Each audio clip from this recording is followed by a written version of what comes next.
It's Three Keys Thursday. That's Mick Walker. I'm Spencer Holbrook. We're going to break down the keys to the game for Ohio State and Wisconsin. We do it every week. We talk about the keys to the game here at Lettermen Row. But before we get started, I want to tell you guys about our friends over at Academy. It is time to huddle up, much like Ohio State does on the field on Saturdays. It's time to huddle up, football fans. Tailgate season is here, and nobody gets you ready for game day quite like Academy Sports and Outdoors. Swing by your local Academy store or shop online at academy.com to find the grills, the canopies, the jerseys, everything you need to become a watch party legend with gear from top brands like Nike, Adidas, and Under Armour, all at undefeatable prices. Every day, shop at Academy locations throughout Ohio, including Zanesville, Springfield, and Boardman. Fun can't lose, and neither can you with tailgate gear from Academy. Go to academy.com or go to your local Academy Sports and Outdoors store today. Again, if you didn't catch the first few seconds of this program, that is Mick Walker. I am just Spencer Holbrook, and let's talk Ohio State football. Mick,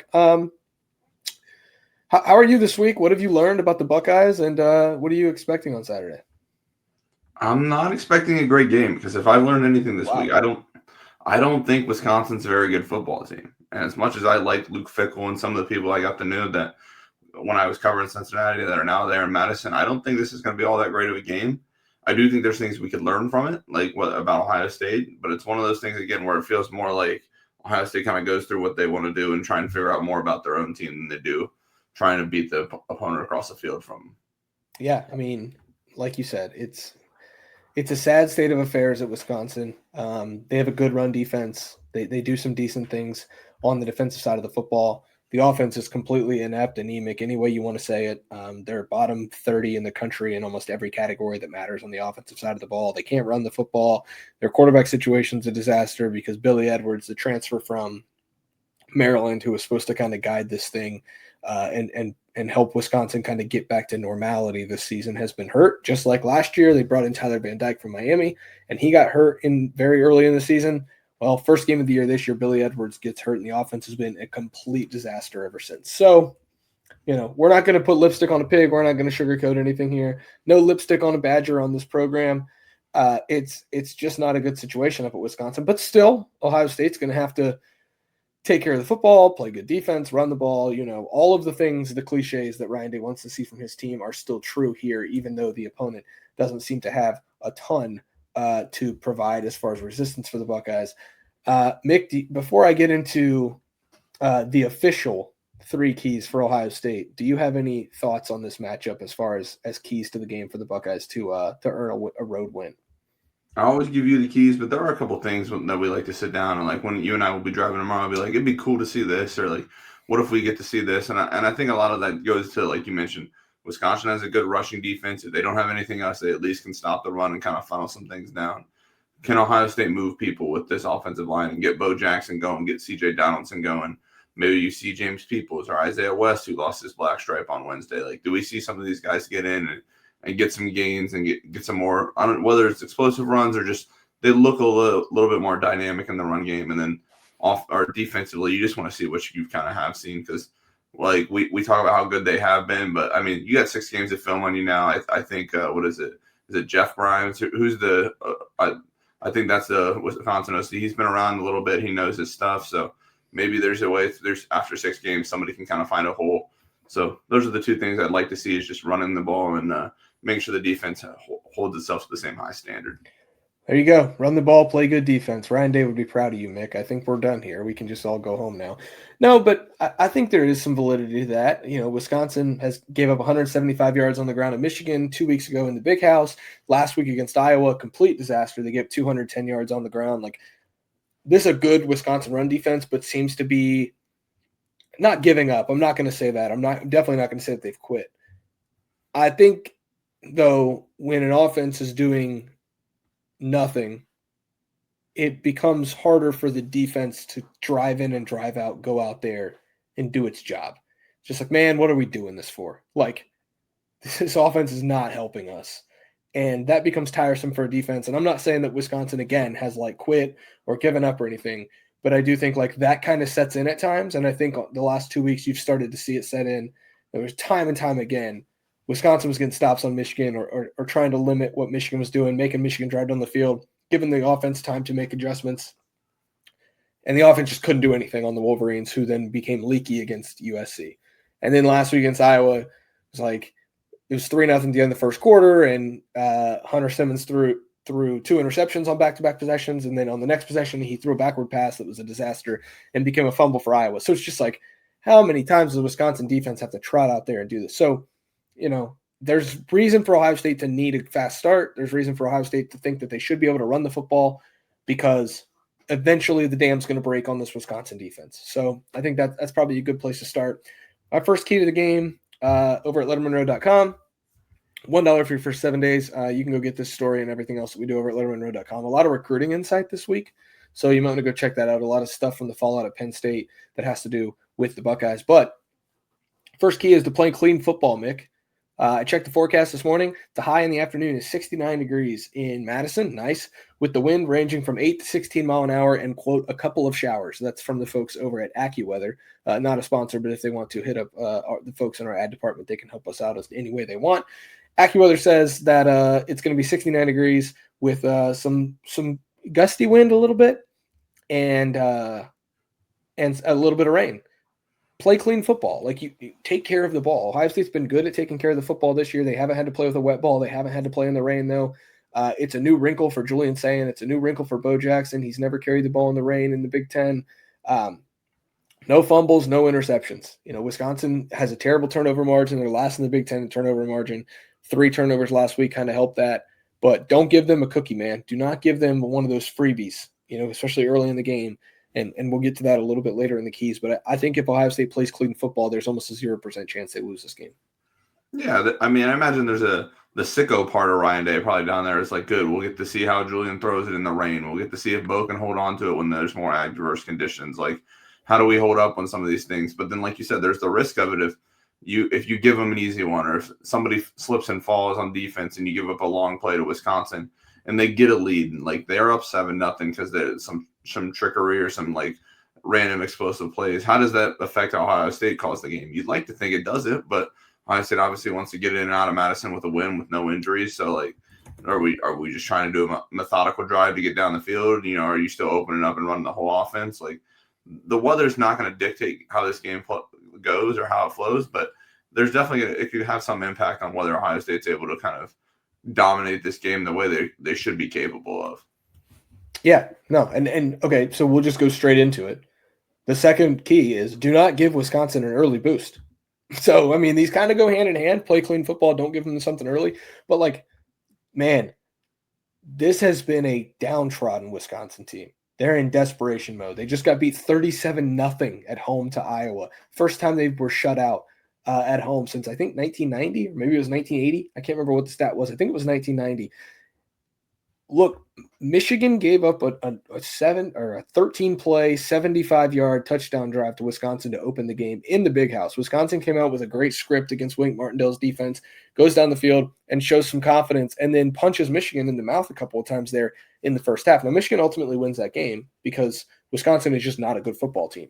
But you could tell that some confidence was injected into the Badgers when they took that 7-0 lead on Michigan. Hey, we can play with these guys. They're not the world beaters. And look, this Ohio State team is a lot better than than this year's Michigan team.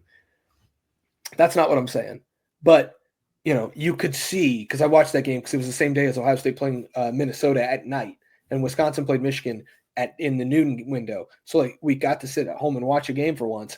You could see confidence in Luke Fickell's group on the sideline, in the huddle, even on defense. Hey, they helped us out. The offense helped us out a little bit. Now the defense can go and play really hard and stop the run and get its nose dirty. So, if Ohio State goes in there and goes up 7-0 or forces a quick punt, and gets that defense thinking, oh, here we go again, this offense isn't going to help us at all, that's going to be huge for the Buckeyes to just be able to put this thing away early and handle business on the road in Madison. And the crowd as well. I think people will be there to begin the game because it's a chance to go see Ohio State come to town. But, if you give them an early boost, there's a chance that crowd starts to get into it. And then you're talking about weather and crowd adversity. So I just think it's paramount for Ohio State to get off to a quick start. And even if you don't get off to a quick start, just make sure that Wisconsin doesn't get off to a quick start. Don't give them an early confidence booster that's going to help power them through at least the first half. Then you go into the halftime break only up 10-6 or something like that. And then you're kind of in a scrappy little dogfight there in Madison against a team that you shouldn't have any trouble with. So that's a big thing for me this week is just like, do not give them something early that allows them to sink their teeth in with some confidence.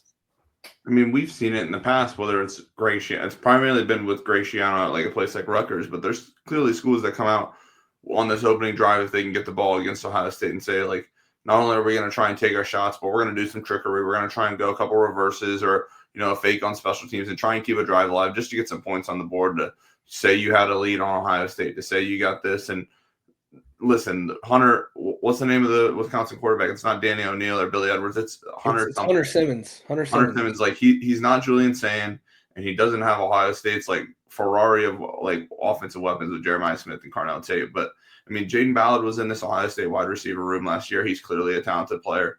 Vinny Anthony has made plays throughout his college career. He's going to be a good player for the Badgers. Dylan Jones and Darion Dupree are two good running backs that I think if something were to happen, and they could end up still playing good Big Ten football at another school, those two guys are really highly thought of and were probably top recruits for this Wisconsin program. So they have guys that can kind of go guy for guy out for at least for a little bit with Ohio State. So like you said, you can't give those guys the opportunity to sit there and run away with it or have an option to kind of get a little momentum on you because they can play with Ohio State at least for a little bit. Yeah. So I just think that it's important for Ohio State to not give them something early and just make sure that you're putting them away without any issues. The other thing is, Mick, if you have issues, particularly in the shaving department, you need to go to Dollar Shave Club. The friends at Dollar Shave Club want you to know that when you rep your team, you do not stop at the jersey. Dollar Shave Club's collegiate razor handles combine grooming with glory, letting students, grads, and fans show their school spirit in style while they're shaving. From the sink to the stadium, shave with school pride. Visit dollarshaveclub.com and grab your college handle today. They've got a beautiful Ohio State razor handle over there at Dollar Shave Club. We'd love for you guys to get in on that and show some Ohio State pride while making your face look nice and pretty. Mick, third key for the Ohio State Buckeyes.